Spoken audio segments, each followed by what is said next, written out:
Hey everyone, Edward here at Windows Report, and today I'm gonna show you how to fix the Windows Update error 0x80073BC3 in no time. So the first solution that you should always take in consideration is to run the Windows Update Troubleshooter. To do this, press the Windows button, then select the settings icon, and afterwards make sure to click on System on the left pane, and then on the right side scroll down until you find the Troubleshoot category and click on it. Now just click on Other Troubleshooters, and from here on select the Run button next to Windows Update. Now Windows will try to detect any issues and fix them as soon as possible. You can then restart your computer and check if the problem still persists. Moving on, another useful solution is to run DISM and SFC scans. To do this, press the Windows button, then simply type cmd and then run command prompt as an administrator.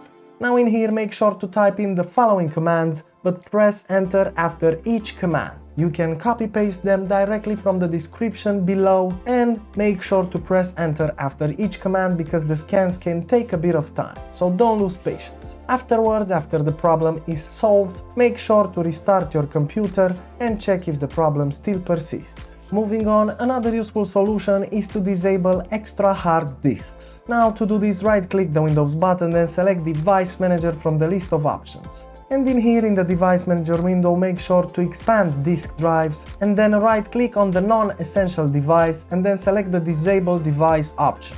Now you can just repeat this step for any other until you remain with the target drive. You can then restart your computer and check if the problem still persists. And that's it, super simple, isn't it? Of course, if this video helped you, make sure to hit the like button and subscribe to our channel for more quality content. Thanks for watching and have a nice day.